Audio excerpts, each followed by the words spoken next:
Welcome to our Facebook live broadcast. I'm Steve Altishan, Director of Client Partnerships here at Pacific Cascade Legal. And today we have therapist Shannon Petrovich to talk about what is a narcissist and how you can exit one in a relationship. So Shannon, how are you doing today? Doing great. How about you, Steve? I'm doing well. We got Oregon rain going. Nothing better. So before we start in, let's see if we can talk to you about your background and kind of what you're doing now. Okay. I've been a therapist for about 35 years. And then about 5 years ago, I decided I wanted to have a broader reach. And I started a YouTube channel, Therapist Talks Thrive Beyond Narcissism. And it really began to focus really on toxic relationships. And then a couple of years ago, I thought, gosh, I need to pull this all together into a framework that can help people. And I wrote a book called Out of the Fog into the Clear, Journaling to Help You Heal from Toxic Relationships. And then just recently, I started a masterclass video series and coaching program. So that's kind of my new focus. Oh, I love it. Then you're perfect for this because, in divorce, we get, a lot of cases, and it is not uncommon for one spouse to just declare that the other spouse is a narcissist. And, half the time both insist that each other are narcissists. So, it kind of leads to the first sort of obvious question, I guess, what actually is a narcissist? Very good question. And it has really become weaponized and being used in all the wrong ways. And truly, there are 9 traits of a narcissist. And in order to get the diagnosis, you have to have 5 of those 9.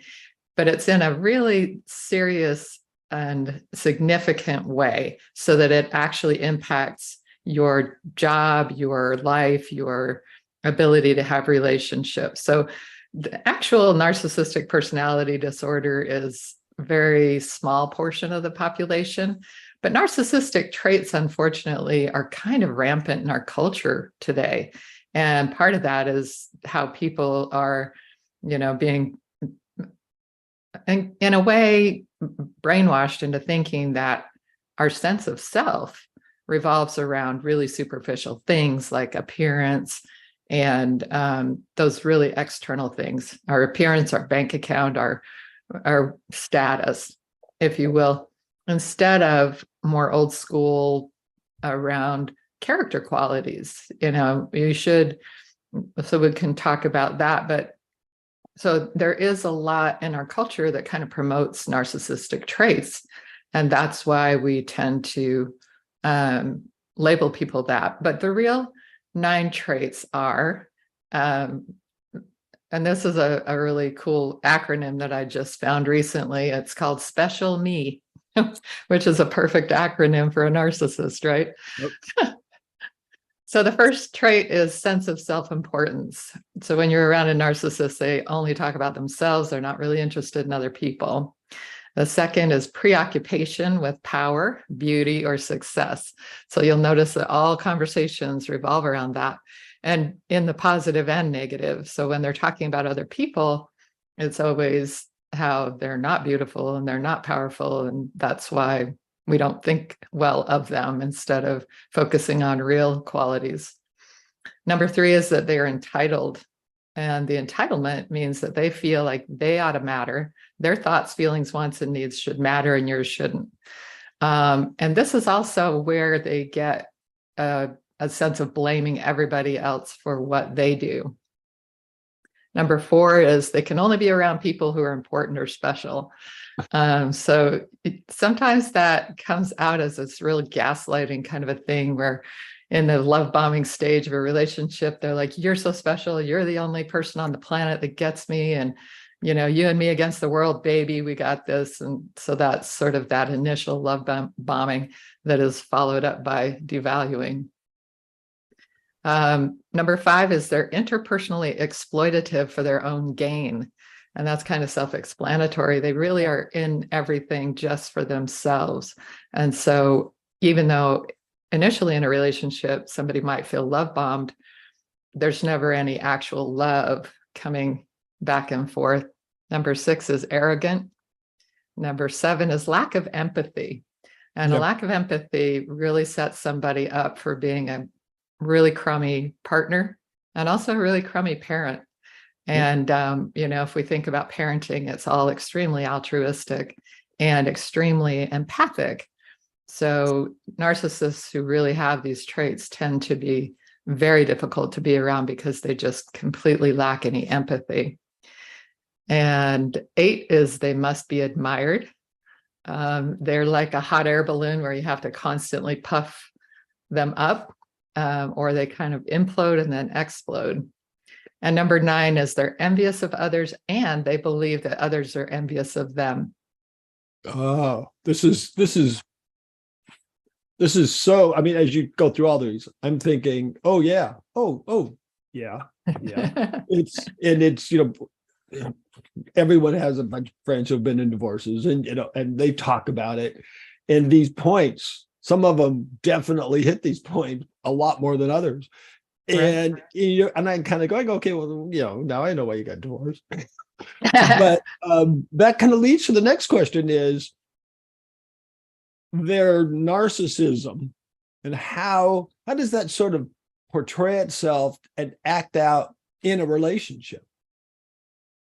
It's ugly, and initially that love bombing and mirroring and all of that ooey gooey initial coming in hot and firing up that relationship in the beginning feels so good that a person who doesn't get narcissism and doesn't see it for what it is gets hooked.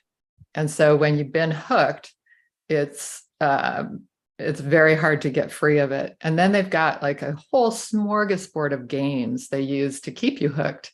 So as soon as you start to kind of get a clue and want to separate, then they reel you in again with some love bombing. And then you start to get too comfortable, then they devalue you and put you down and isolate you from others that you care about so that you don't get any sense of reality testing from your people.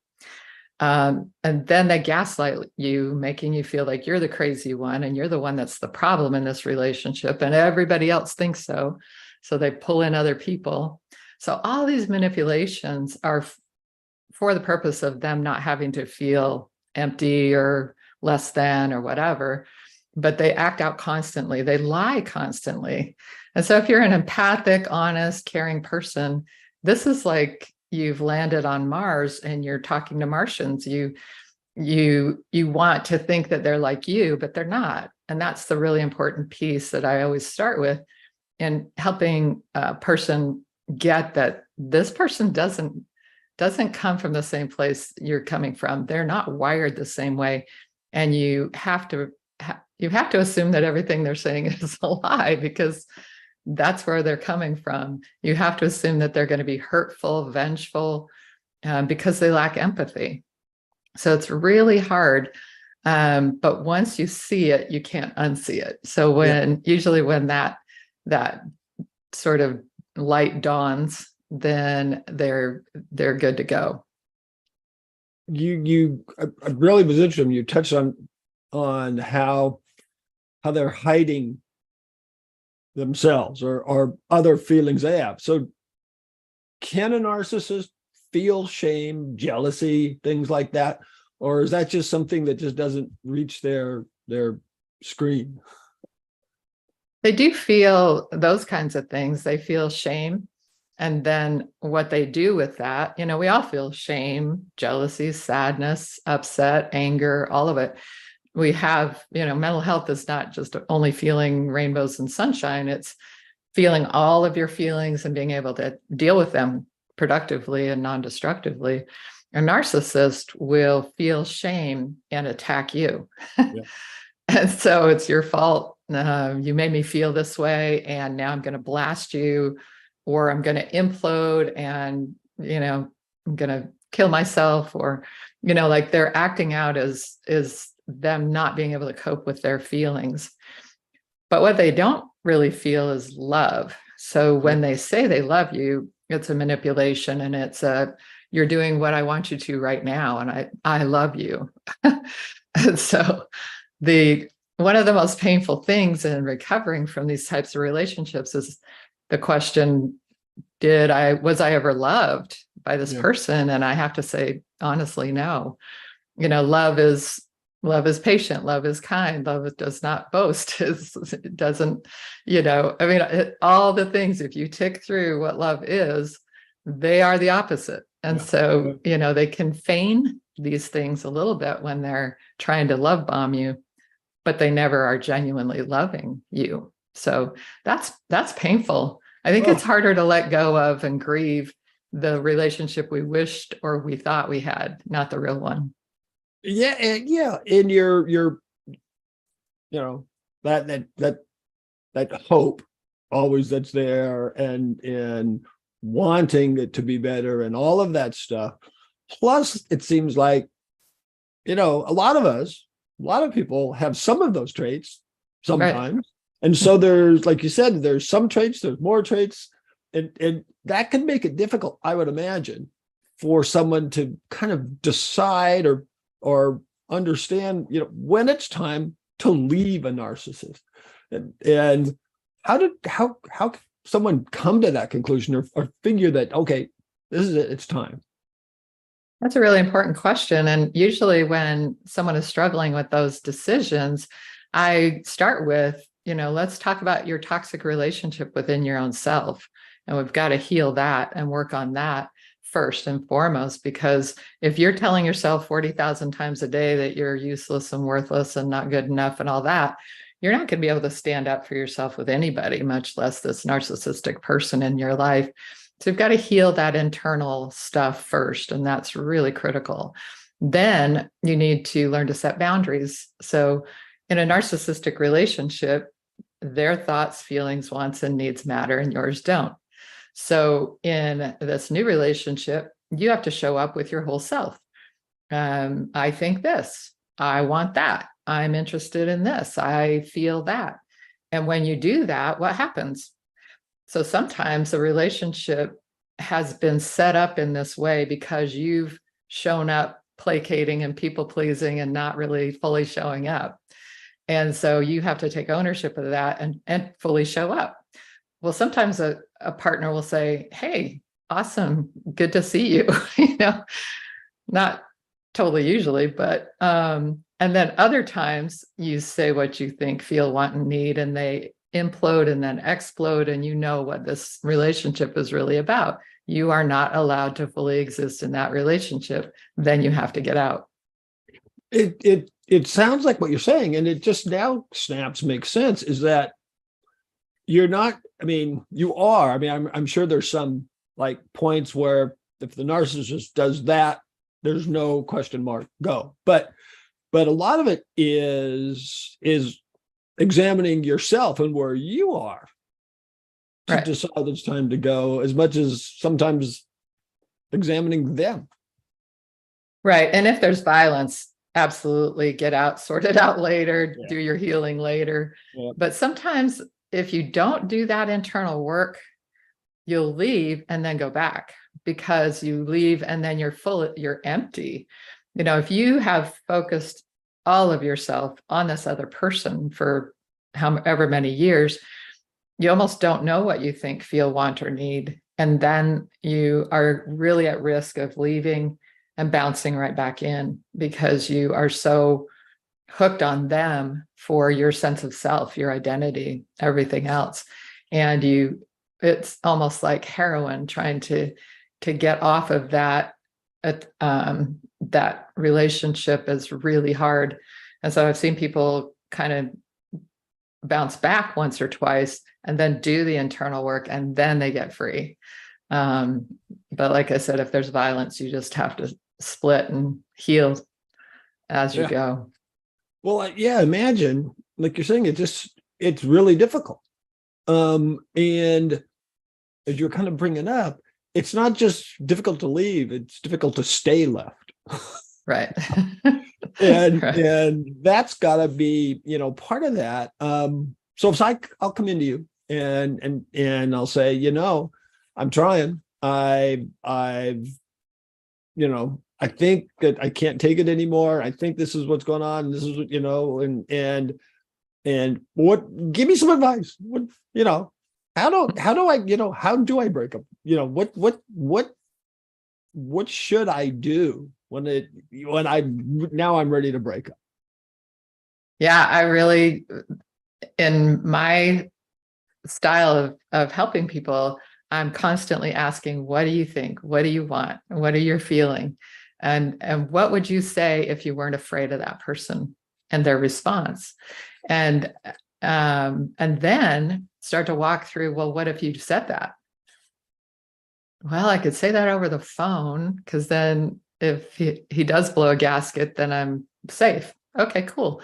So that gives you the ability to see what he's going to do. Now, of course, he can come back and be mad later, but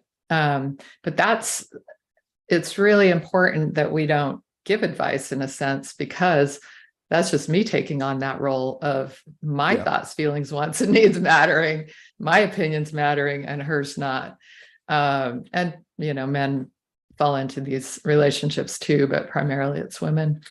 So it's really important to help her see and start to claim and own her own self, and then express herself and stand up for herself and see what happens in the relationship. And again, if he or she respects that, great. If that just causes more explosion and more implosion and more acting out on their part, then you've got that clarity. It's like, oh, cool. And so I teach people also how to emotionally step back and watch the circus go by. So all these different games that the narcissist will play, it's like a big circus. And if you emotionally step back and recognize it's not about you, it's 100% about them. They do this to everybody in their lives. They do it differently because different things hook different people, right? But if you emotionally step back and watch it, you can go, oh, wow, look, they did that again. Oh, wow, now they switched to this. They went from guilt trip to tears to anger to back to guilt trip to gaslighting. Like when you step back and watch, you go, wow. And then I say, marvel and move on. Like you can just literally marvel and go, wow, that's amazing. And then move on. Yeah, it sounds like the help they're getting includes understanding. I mean, it's like you said, step back and look. It's when you finally look from a different set of eyes kind of thing, almost, that you can see it, because otherwise it seems like it's just going to be, well, I don't know what to do, and I don't have a plan, and I don't know where to start, kind of stuff. Right. Right. And people can be lost in that fog for a long time. But usually there are breaks in it where they see the truth. And then I also teach all people to really recognize that there are different parts of your brain at work. So the survival and emotional systems are just on fire all the time when you're in a chronically stressful relationship. Even if there's not physical violence, it's emotional aggression. And that puts us in that fight, flight, or freeze mode, and we get stuck there. We're literally on that survival adrenaline constantly. Then we've got cortisol buildup, then we're exhausted, frustrated, and we can't think straight. And that's true, because when you're in survival mode, your rational mind goes offline because you don't need it. If you were just getting chased down the street by a cheetah, you wouldn't need your rational mind. You just got to go. Right. And so your rational mind goes offline. We're created that way. But if you live there, that's horrible, because you don't have access to that rational mind. So you've got to work on calming down those emotional and survival systems so that you can take everything upstairs and logically think it through. And once you've done that, make a decision from your rational mind perspective. And then you've got to drag the emotional mind along, because it's not going to want to go. But you have to make good decisions and then walk through the process without letting that emotional mind take over. Right. You hear a lot, and a lot of people advise, and maybe it's great in cases, that, you don't communicate with them. You don't get back into that cycle of being, talking with them and stuff. But we have, a large majority of our clients who have to continue to communicate because they have a kid. And so, what can that kind of person do? I mean, first of all, maybe just what to expect going forward from them, and how to still be able to function as a co-parent, but not get drawn back into that. Yeah, that's a critical thing, because so many people have to be in relationship with that person for the next 18 years, or maybe, in a sense, forever. Yeah. And so again, you have to learn to emotionally step back. And then I did a video called the journalist method, because, a lot of people talk about the gray rock.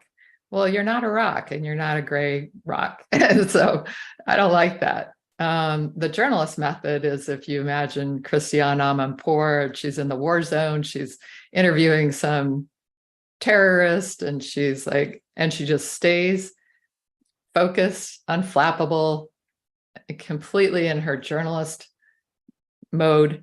Then she might fall apart, but it's never on camera. Right. So the bombs might be going off. She's just there doing her job, which is super cool. So if you think about that, you go in, you exchange the kids, and that's it. You're unflappable. You don't take anything they do personally. It's not about you. You watch the circus go by, and then you get out. And if you fall apart later, cool, but don't do it in front of the cameras, and not in front of the kids, and not in front of the narcissists, because it's like chumming the water around sharks. It's this not a good idea. A narcissist is very shark-like. And if you chum the water, they just get really animated and they come after you. So you want to make sure that you are unflappable. You're the journalist. Get in, get out, get on your way.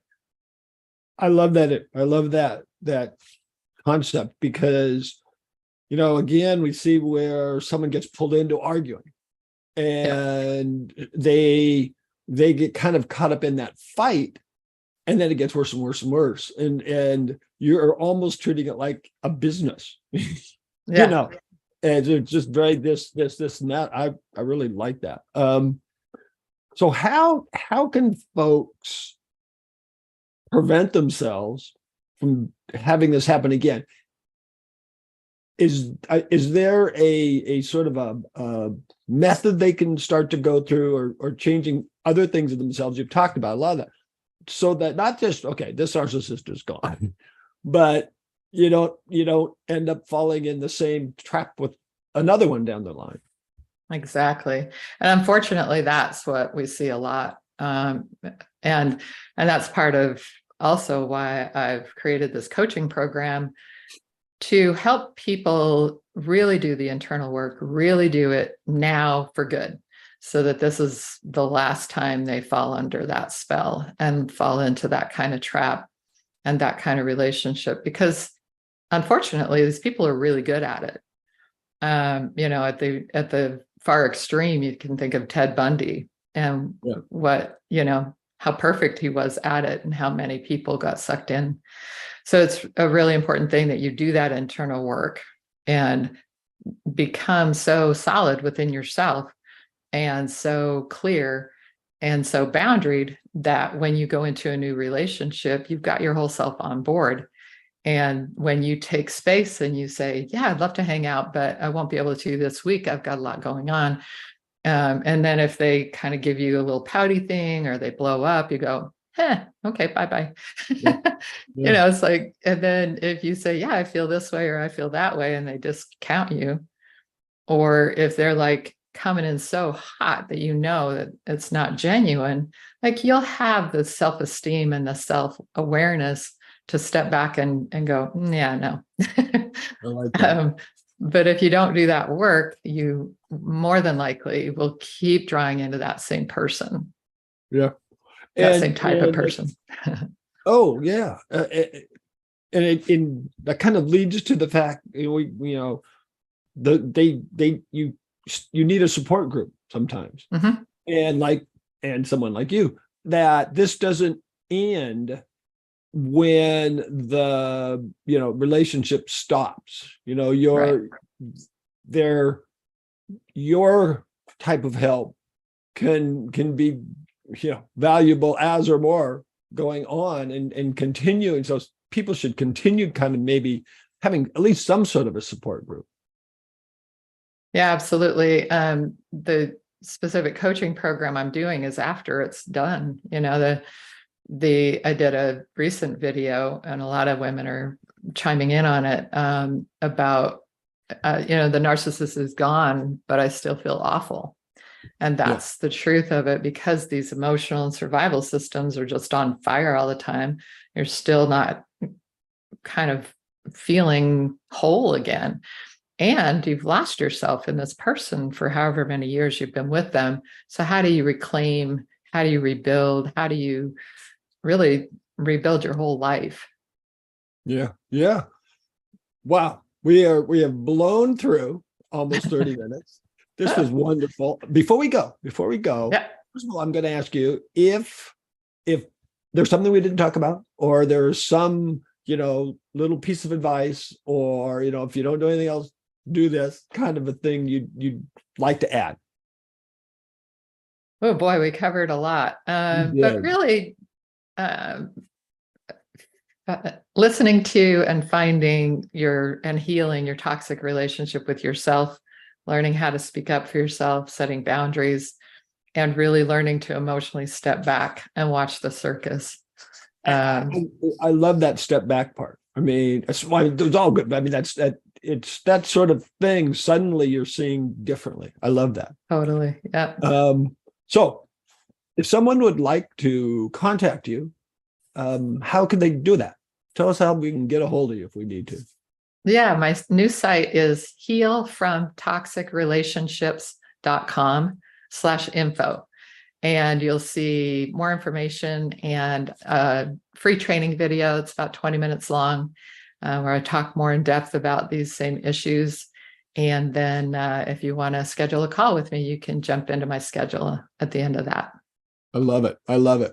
Well, thank you, Shannon. Thank you again for bringing your knowledge and experience, to talk about a concept that people think is easy to understand, but is not easy to understand. Not at all. Not at all. And explaining it to us in a way we can understand it. So thank you so much. You're welcome. Thanks so much for having me, Steve. Oh, anytime you want to come on. And everyone else, thank you for joining us today. If you have any further questions on this topic, you can post it here and we can get you connected with Shannon, or you can connect to Shannon yourself.